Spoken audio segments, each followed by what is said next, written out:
E aí pessoal, beleza? Aqui é o William trazendo mais um vídeo para vocês. E no vídeo de hoje eu quero falar um pouquinho para vocês em relação a essa carretilha. Essa é a Scorpion Metannium XT, uma carretilha da Shimano. É um modelo antigo que inclusive eu já trouxe um videozinho curto aqui para o canal, meio que mencionando, né, uma carretilha de 20 anos, que é mais ou menos a idade que essa carretilha tem, ou até mais um pouquinho, com a proposta de que eu traria vídeos futuros falando sobre ela. Então hoje vamos começar a falar um pouquinho sobre esse equipamento. Para muita gente o que pode soar um pouco estranho, talvez seja o nome, né?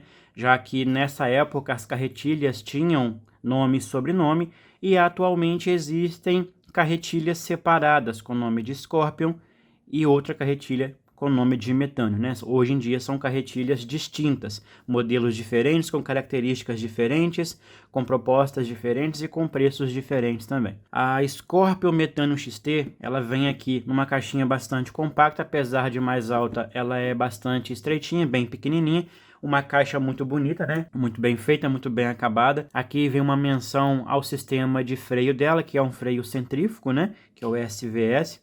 Aqui na parte da frente o modelo da carretilha, aqui embaixo algumas informações. É uma carretilha fabricada no Japão e como vocês podem ver, muito do que está escrito aqui vem em língua japonesa, né? Então aqui a gente deduz que a velocidade de recolhimento seja o 6.2 para 1.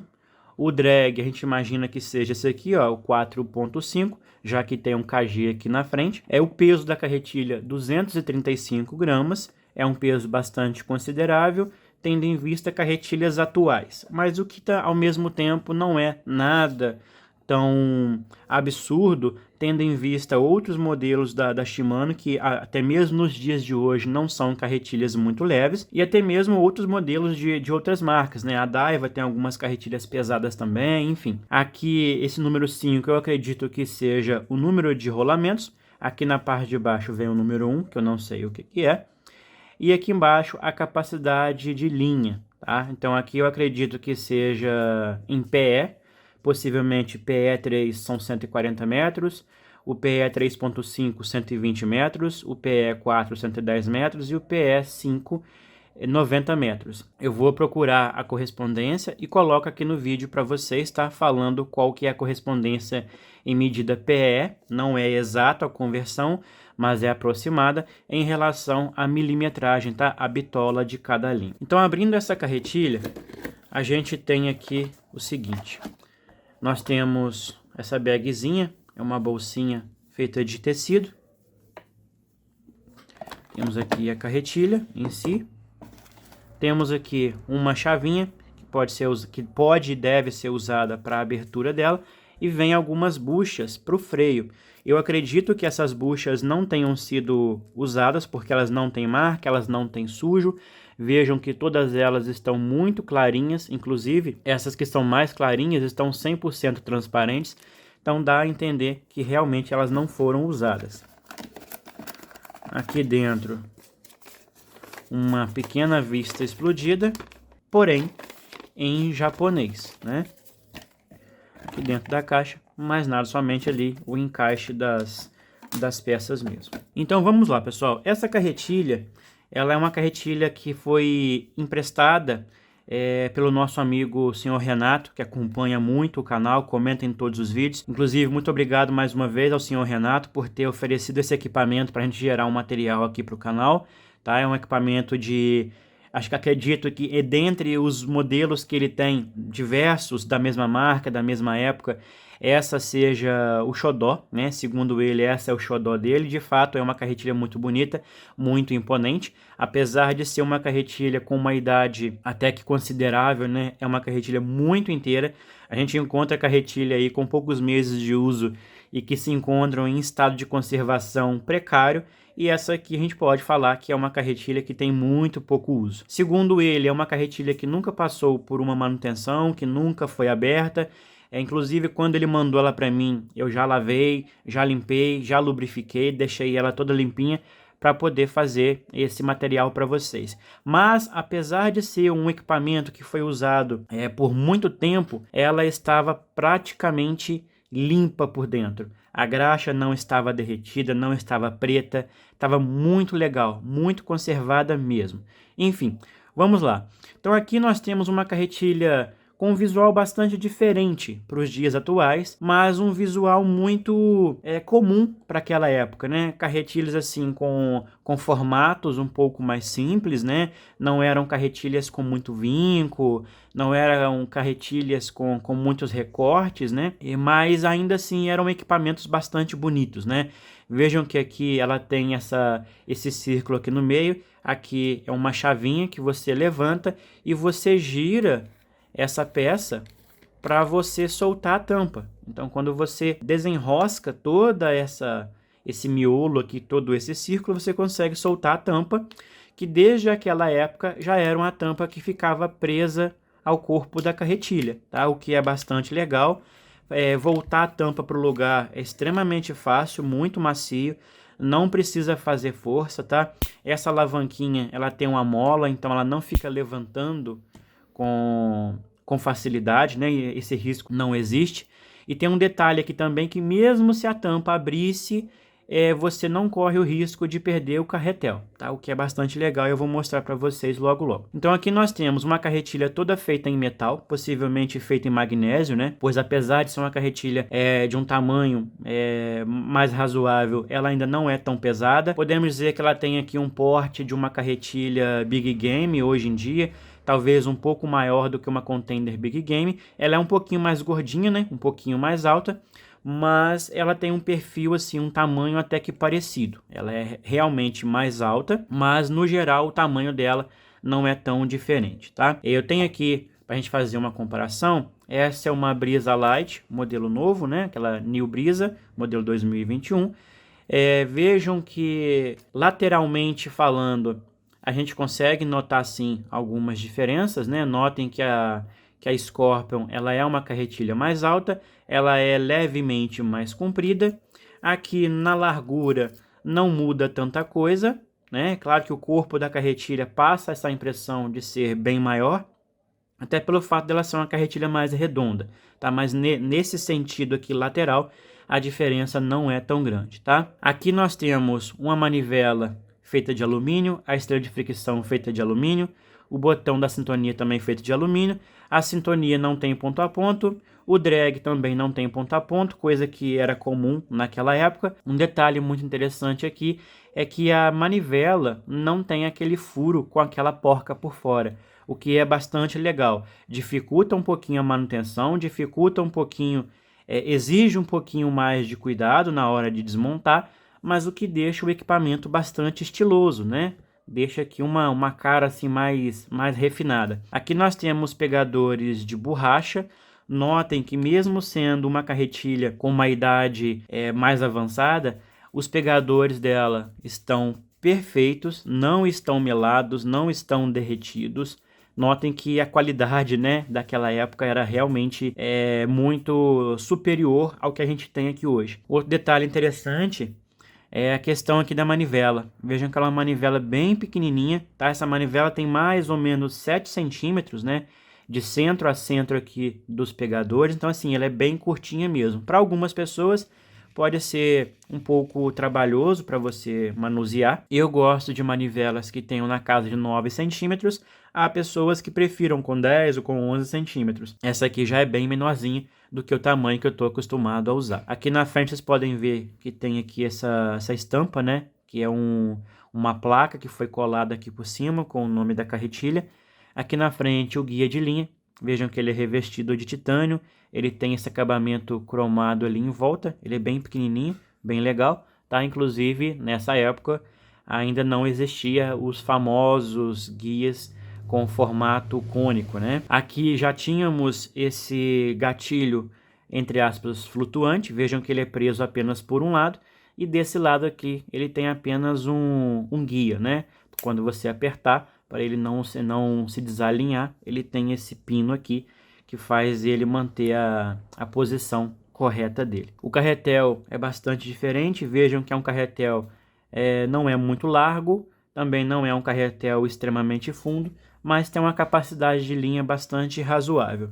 Agora, falando sobre o carretel, quero mostrar para vocês aqui, detalhe que eu comentei lá no começo do vídeo. Lembram que eu falei que mesmo que a tampa abrisse, o carretel não solta? É isso mesmo. Para tirar esse carretel, a gente tem que empurrar ele, ó, de dentro para fora.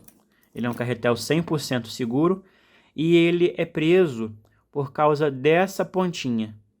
Lá dentro da sintonia fina tem uma espécie de uma molinha que quando você empurra o carretel aperta, ela trava nesse baixo relevo que tem aqui. Então o carretel só sai quando você realmente faz força com ele. Então não existe a possibilidade de perder esse carretel. Aqui também uma coisa um tanto diferente em relação a essa carretilha é que o pinhão dela fica para fora. Vamos dizer assim, para fora entre aspas, né? Ele fica saltado aqui para dentro do miolo do carretel. Geralmente, nesse lugar aqui, a gente teria um buraco. Esse pinhão seria mais embutido, né? Ficaria ali um buraquinho. E que o rolamento que fica aqui no carretel se encaixaria ali. No caso dessa carretilha, não. Notem que o pino que faz o carretel girar, ele fica lá dentro, ó. Ele fica muito embutido dentro do carretel. Então, como esse pino fica mais embutido, por esse motivo, o pinhão, com o gatilho destravado, vocês vão ver que o pinhão fica mais ou menos 1 centímetro ou um pouquinho mais para fora. Quando a gente aperta o gatilho, ele entra um pouquinho e fica ali pouco mais de meio centímetro para fora. Então, quando a gente aperta, ele se afasta desse pino, né, o que já é comum, já acontece nas carretilhas modernas, porém ele continua com a pontinha ali para fora. Aqui dá para a gente ver que apesar da época já existia essa tecnologia de ter rolamentos apoiando o pinhão. A molinha que eu falei para vocês que trava o carretel é esses dois ferrinhos aqui, ó. É uma espécie de uma aranhazinha de aço, né, semelhante a essa que segura essa bucha externa aqui, que não é uma bucha, é somente um acabamento mesmo. Abaixo dessa bucha tem esse araminho e abaixo dele tem esse rolamento que apoia aqui a pontinha do carretel. Então vocês podem ver que essa tecnologia de ter o pinhão apoiado não é uma coisa recente. As carretilhas de marcas mais famosas, de marcas mais tradicionais, já usavam esse sistema. Infelizmente as marcas mais simples, mais nacionalizadas, vamos dizer assim, demorou muito tempo a adicionar esse recurso nas carretilhas e mesmo assim muitas delas, mesmo as mais caras, ainda não vêm, né? Exemplo, a Marine Sport só foi adicionar esses rolamentos no pinhão recentemente com a Venator AC. Aqui no carretel temos aquelas buchas que eu mostrei para vocês lá na caixa. Aqui a gente pode ver que elas entram e saem, né, conforme o carretel gira. Se elas estiverem destravadas, né, elas vão ficar com esse movimento. E se elas estiverem travadas, deixa eu puxar ela aqui para baixo, ó. Se elas estiverem travadas, elas vão ficar encostadas nessa peça preta. Então vejam que o movimento dela é muito menor e a pontinha desse metalzinho aqui fica aparente. Quando estiver destravada, ela vai ter um espaço de movimento maior, né? E quando gira, essa pontinha faz contato com esse anel que a gente tem aqui na tampa lateral da carretilha, né? O que assim, esse anel é um sistema bastante comum. A gente já vê em carretilhas da Marine, algumas carretilhas chinesas que tem esse sistema de freio centrífugo, mesmo trabalhando de forma diferente. O sistema na prática funciona, né, de forma parecida. Então, mesmo essas buchas que estão aparentemente usadas, notem que ainda assim elas estão extremamente limpas, né? Não dá para ver aqui nenhum ponto de desgaste, não tem aqui nenhuma sujeira excessiva. Então, assim, de fato, é uma carretilha que apesar da idade, ela foi extremamente bem cuidada. Parabéns aí ao senhor Renato pelo cuidado com ela. E nessa época, tudo que era fabricado era feito para durar, né? Infelizmente, diferente de hoje, onde muita coisa é feita para durar pouco, para que você compre mais vezes, né? E finalizando aqui sobre a parte externa da carretilha, aqui a sapata dela, vejam que ela é feita de aço, ela não é feita no mesmo material da carretilha, né? Fixa, como acontece com as carretilhas de perfil baixo, né? Mais modernas, independente de ser alumínio, de ser carbono, de ser grafite ou plástico. Nesse caso aqui, como eu já comentei, o corpo da carretilha, as tampas são feitas de magnésio e essa basezinha onde se prende na vara é feito de aço inox, e é presa aqui por 2 pinos. A capa do guia de linha também é feita de aço inox e notem que ele fica virado para baixo, o que eu achei bastante legal. A chance de você contaminar ali a graxa ou o óleo que esteja lubrificando esse eixo acaba sendo menor, porque estando para baixo você acaba limitando, né, o contato, elimina a facilidade de cair areia, terra, sujeira, né, coisa que venha com a umidade na linha e acaba jogando lá no guia. O guia tem a estrutura normal, feita em plástico mesmo, aqui a porca é feita de plástico. O eixo do guia de linha ele é feito de alumínio, semelhante ao que já vemos em carretilhas atuais. É um equipamento bastante diferenciado, é um equipamento que a maioria das pessoas que entraram na pesca mais recente não conhece, que talvez nunca vão conhecer. Para mim, já era diferente, porque principalmente pelo fato de ser de manivela direita, eu praticamente não consigo usar, é bem diferente, mas é sim um equipamento que quando a gente pega, a gente consegue, né, ter essa admiração, principalmente pelo estado de conservação. Então, pessoal, esse foi o primeiro vídeo falando um pouco mais aprofundado sobre a carretilha Scorpion Methanium XT. Equipamento esse que foi oferecido aí pelo nosso amigo senhor Renato, que acompanha aqui o canal. Agora no próximo vídeo nós vamos desmontar ela e eu vou mostrar para vocês todos os detalhes em relação a esse equipamento. Eu tenho certeza que vocês vão gostar, porque tem muita coisa aqui diferente, muita coisa que não mudou, né, com o passar dos anos, que naquela época já existia, hoje continua, as marcas continuam usando, e algumas coisas aqui que há 20 anos atrás já existia, que muitas marcas até hoje não colocaram nos equipamentos. Beleza? Então ficamos por aqui, eu espero que vocês tenham gostado desse vídeo. Se ficou alguma dúvida que eu possa responder, deixa aqui embaixo nos comentários. Deixa o seu like aí pra gente, que é muito importante, e caso ainda não seja inscrito no canal, considere se inscrever para acompanhar os nossos vídeos. Valeu!